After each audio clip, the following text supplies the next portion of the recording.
అదరగొట్టే కారం రంగు రుచి ఆచి కారం పొడి. ఆఫ్ఘనిస్తాన్ లో అర్ధరాత్రి కలకలం రేగింది.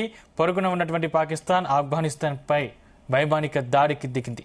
ఆఫ్ఘన్ రాజధాని కాబూల్లో పేలుడు శబ్దాలు వినిపించాయని ఆ దేశ వర్గాలు చెబుతున్నాయి. ఆఫ్ఘనిస్తాన్ విదేశాంగ మంత్రి అమీర్ ఖాన్ ముత్తాకి భారత్ లో పర్యటిస్తున్న సమయంలో పాకిస్తాన్ దాడులు చేయడం తీవ్ర చర్చకు దారితీసింది. మరోవైపు ట్రంప్ కు ప్రధాని మోదీ ఫోన్ కాల్ చేశారు. పాకిస్తాన్ కు భారత్ వార్నింగ్ తో పీఓకో సరిహద్దు వైపు యుద్ధ ట్యాంకుల మోహరింపు వంటి అంశాలు ఆపరేషన్ సింధూర్ 2.0 కు సంకేతమా అన్న అనుమానాలు రేకెత్తుతున్నాయి. ఆఫ్ఘన్ రాజధాని కాబూల్లో పేలుడు శబ్దాలు వినిపించాయని ఆ దేశ వర్గాలు చెబుతున్నాయి. ఆఫ్ఘనిస్తాన్ విదేశాంగ మంత్రి అమీర్ ఖాన్ ముత్తాకి భారత్ లో పర్యటిస్తున్న సమయంలో పాకిస్తాన్ దాడులు చేయడం తీవ్ర చర్చకు దారితీసింది. మరోవైపు ట్రంప్ కు ప్రధాని మోదీ ఫోన్ కాల్ చేశారు. పాకిస్తాన్ కు భారత్ వార్నింగ్ తో పీఓకో సరిహద్దు వైపు యుద్ధ ట్యాంకుల మోహరింపు వంటి అంశాలు ఆపరేషన్ సింధూర్ 2.0 కు సంకేతమా అన్న అనుమానాలు రేకెత్తుతున్నాయి. రైట్, ఇదే అంశానికి సంబంధించిన మరింత సమాచారం మా చీఫ్ న్యూస్ కోఆర్డినేటర్ రాధాకృష్ణ అందిస్తారు. రాధాకృష్ణ. Good morning Sandeep. పాకిస్తాన్ మరొకసారి పక్కనే ఉన్నటువంటి పొరుగున ఉన్నటువంటి ఆఫ్ఘనిస్తాన్ పైన దాడులకు పాల్పడుతున్నట్టుగా, వైమానిక దాడులకు పాల్పడినట్టుగా సమాచారం అంతా ఉంది. సో కొంత మీడియా నుంచి అక్కడ ఉన్నట్టు పాకిస్తాన్ కావచ్చు, లేకుంటే ఆఫ్ఘనిస్తాన్ నుంచి ఇంకా అధికారికంగా ప్రకటన రావాల్సి ఉన్నా, సో అర్ధరాత్రి పాకిస్తాన్ కు సంబంధించినటువంటి యుద్ధ విమానాలు ఆఫ్ఘనిస్తాన్ కు సంబంధించినట్టు కాబూల్ పైన దాడులకు తెగబడ్డాయి అని చెప్పేసి కొద్దిగా సమాచారం వార్తలు వస్తున్నాయి. అదే సందర్భంలో కాబూల్ పైన పాక్ యుద్ధ విమానాలు విరుచుకుపడడంతో పెద్ద ఎత్తున పేలుడు శబ్దాలు వచ్చాయని చెప్పేసి కూడా అంటున్నారు. సో ఈ దాడుల్లో ఆఫ్ఘనిస్తాన్ కి సంబంధించి అక్కడ ఉన్న పౌరులకు కావచ్చు ఎటువంటి ఇబ్బంది లేకుండా దాడులకు తెగబడడం మాత్రం ఇప్పుడు పెద్ద సంచలనంగా మారింది. ఎందుకంటే ఒకవైపు పాకిస్తాన్ లాంటి దేశము ఆఫ్ఘనిస్తాన్ పై దాడులకు పాల్పడితే రీసెంట్ ఇటీవల కాలంలో పాకిస్తాన్ భారత్ మధ్య తీవ్ర ఉద్రిక్త పరిస్థితులు నెలకొన్నాయి. ఒకవైపు తీవ్రవాదులను పెంచి పోషిస్తున్నటువంటి పాకిస్తాన్ అనేక సందర్భాల్లో కేవలం ఒక భారత్ తోనే కాకుండా ఇతర ప్రపంచవ్యాప్తంగా అనేక సందర్భాల్లో తీవ్రవాద దాడులకు కారణం మూలం అంతా కూడా పాకిస్తాన్ ఉన్న పరిస్థితి కనపడింది. సో మొన్న రీసెంట్ గా పహల్గాం దాడి మొదలు పెట్టి అంతకుముందుకు జరిగినటువంటి ముంబై దాడులు కావచ్చు, అనేకమైన దాడుల్లో దానికి పాత్రదారులు సూత్రధారులు అంతా కూడా పాకిస్తాన్ లోనే ఉన్నారు. అలాంటి పాకిస్తాన్ ఇప్పుడు తీవ్రవాదం అనే నెపంతో ఆఫ్ఘనిస్తాన్ పై దాడులు చేయడం కూడా, ఆఫ్ఘనిస్తాన్ పై దాడులకు పాల్పడడం కూడా ఇప్పుడు తీవ్ర చర్చనీయాంశంగా మారుతోంది. ఎందుకంటే సొంత దేశంలో అనేక మంది ప్రపంచ వ్యాప్తంగా అంతర్జాతీయంగా పేరు మోసినటువంటి తీవ్రవాద సంస్థలకు సంబంధించి కీలక నేతలు వాళ్ళ డెన్లు అన్ని కూడా పాకిస్తాన్ లో ఉన్నాయి. అలాంటి పాకిస్తాన్ తీవ్రవాద నెపంతో ఆఫ్ఘనిస్తాన్ పై నిన్న రాత్రి దాడులకు పాల్పడడం మాత్రం ఇప్పుడు కొంత సంచలనంగా మారిందని చెప్పవచ్చు. ఎందుకంటే తీవ్రవాదం పైన ఒకవైపు మేము తీవ్రవాదాన్ని ఎట్టి పరిస్థితుల్లో నిర్లక్ష్యం తీవ్రవాదంపై మేము పోరాడతాం, తీవ్రవాదాన్ని సహించేది లేదని చెప్తున్న ఆ పాకిస్తాన్ అదే సందర్భంలో భారత్ లో ఇటీవల కాలంలో అనేక దాడులను ఈ రీసెంట్ గా అక్కడ ఉన్నటువంటి బహిరంగంగానే తీవ్రవాద సంస్థ అధినేతలు కావచ్చు తీవ్రవాదులు హెచ్చరికలు జారీ చేయడం, పాకిస్తాన్ సంబంధించిన తీవ్రవాదులు భారత్లపై దాడులకు ఏర్పడతాము. 2-3 రోజుల క్రితం కూడా రీసెంట్ గా కూడా పహల్గాం దాడి గట్ట లాంటి మరొక దాడికి పాల్పడతాము, ప్రధాని మోడీకి హెచ్చరిస్తున్నామని చెప్పేసి పహల్గాం దాడికి సూత్రధారైనటువంటి తీవ్రవాదులు కూడా హెచ్చరించిన పరిస్థితులు ఉన్నాయి.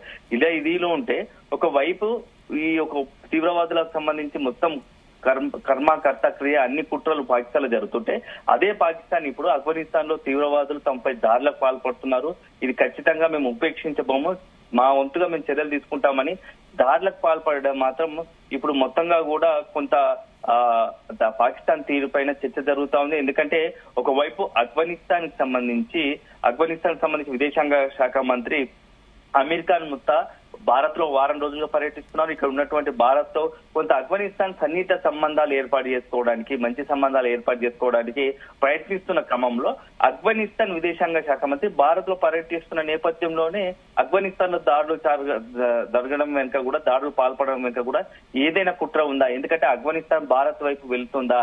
ఒక కోపంతోనే, ఒక ఆగ్రహంతోనే ఆఫ్ఘనిస్తాన్ తన కంట్రోల్లో పెట్టుకోవడానికి ఇలాంటి దాడులకు పాల్పడిందా అని చెప్పేసి ఒక చర్చ జరుగుతుండగా, మరోవైపు ఇటీవల భారత్ పాకిస్తాన్ మధ్య మరొకసారి పెద్ద ఎత్తున మాటల యుద్ధం. ఎందుకంటే భారత్ రక్షణ శాఖ మంత్రి అదేవిధంగా భారత ఆర్మీ కూడా పాకిస్తాన్ హెచ్చరిస్తోంది, ఇకనైనా మీ యొక్క తీవ్రవాద చర్యలకు పులి స్టాప్ పెట్టండి, లేకపోతే మేం తలుచుకుంటే ప్రపంచంలో అత్యంతమైనటువంటి శక్తివంతమైన యుద్ధ విమానాలు కావచ్చు, మొత్తంగా కూడా రక్షణ వ్యవస్థ అత్యంత బలోపేతమైనటువంటి రక్షణ వ్యవస్థను మేము తట్టుకోలేదు. మేము గనక రంగంలోకి దిగితే మొన్న ఆపరేషన్ సింధూర్తోనే పాకిస్తాన్ కు సగం బుద్ధి చెప్పాము, అయినా ఇంకా వాళ్ళ వైఖరి మారడం లేదు.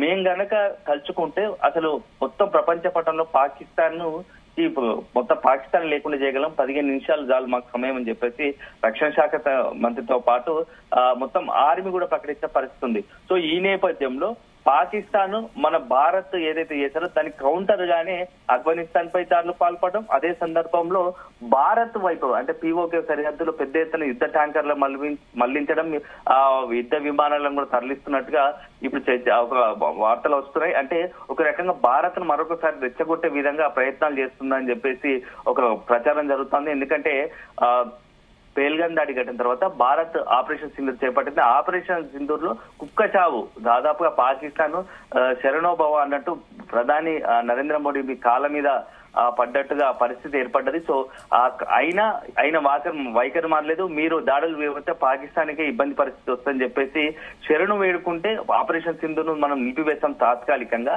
అయినా అప్పటికప్పుడు మళ్ళీ కోస్త వెనుక తగ్గినట్టు అనిపించిన పాకిస్తాన్ మరొకసారి తన నిజస్వరూపాన్ని బయటపెడుతోంది. ఒకవైపు తన దేశంలో ఉన్నటువంటి తీవ్రవాద సంస్థలు వాటి అధినేతలతో భారత్ హెచ్చరికలు జారీ చేయడము, మరొకసారి దాడులు పాల్పడతామని రెచ్చగొట్టే విధంగా మాట్లాడడం, అదే సందర్భంలో పాకిస్తాన్ సంబంధించి రక్షణ శాఖ మంత్రి కావచ్చు, పాకిస్తాన్ ఆర్మీ చీఫ్ కూడా భారత్ తో మేము ఎట్లాంటి మాకు అత్యధికమైన ఆయుధ సంపత్తి ఉంది, మేము భారత్ తలుచుకుంటే భారత్ పై యుద్ధానికి తెగపడగలము, పాకిస్తాన్ దాడులకు తెగబడితే భారత్ తట్టుకోలేదు అని చెప్పేసి కూడా కొంత ఇటీవల కాలంలో మాట్లాడుతున్నారు. సో ఇవన్నీ కూడా భారత్ ను మరొకసారి రెచ్చగొట్టే విధంగా కూడా ఉన్నట్టుగా తెలుస్తోంది. ఇదే సందర్భంలో ప్రధాని నరేంద్ర మోడీ, అమెరికా అధ్యక్షుడు డొనాల్డ్ ట్రంప్ ముందుగా 2 రోజుల నుంచి కొద్దిగా చర్చలు జరుగుతా ఉన్నాయి. నిన్న కూడా ఫోన్ కాల్ లో మాట్లాడినట్టుగా తెలుస్తోంది. ఈ మాటల సందర్భం కూడా మరొకసారి పాకిస్తాన్ వైఖరి పైన, తీవ్రవాద వైఖరి పైన, ఎందుకంటే ఇప్పటికే ఆపరేషన్ సింధూర్ లో భాగంగా సింధు జలాలు అక్కడికి నిలిపివేశాము, అనేకమైనటువంటి చర్యలు తీసుకున్నాం. పాకిస్తాన్ పై ఒక యుద్ధం లేదు కానీ అనేకమైనటువంటి ఏవైతే ఉన్నాయో నిబంధనల ప్రకారం కొన్ని పాకిస్తాన్ కట్టడి చేసే విధంగా అన్ని కొనసాగుతున్న క్రమంలోనే ఇప్పుడు ఆఫ్ఘనిస్తాన్ పై దాడికి పాల్పడుతూ భారత్ కు పరోక్షంగా హెచ్చరికలు జారీ చేస్తున్నట్టుగా తెలుస్తూ ఉంటుంది. Thank you Radhakrishna. ఇంకా ఆఫ్ఘనిస్తాన్ లో అర్ధరాత్రి కలకలం రేగింది. పొరుగున ఉన్నటువంటి పాకిస్తాన్ ఆఫ్ఘనిస్తాన్ పై వైమానిక దాడికి దిగింది. ఆఫ్ఘన్ రాజధాని కాబూల్లో పేలుడు శబ్దాలు వినిపించాయని ఆ దేశ వర్గాలు చెబుతున్నాయి. ఆఫ్ఘనిస్తాన్ విదేశాంగ మంత్రి అమీర్ ఖాన్ ముత్తాకి భారత్ లో పర్యటిస్తున్న సమయంలో పాకిస్తాన్ దాడులు చేయడం తీవ్ర చర్చకు దారితీసింది. ఇక మరోవైపు ట్రంప్ కు ప్రధాని మోదీ ఫోన్ కాల్ చేశారు. పాకిస్తాన్ కు భారత్ వార్నింగ్ తో పీఓకే సరిహద్దు వైపు యుద్ధ ట్యాంకుల మోహరింపు వంటి అంశాలు ఆపరేషన్ సింధూర్ 2.0 కు సంకేతమా అన్న అనుమానాలు రేకెత్తుతున్నాయి.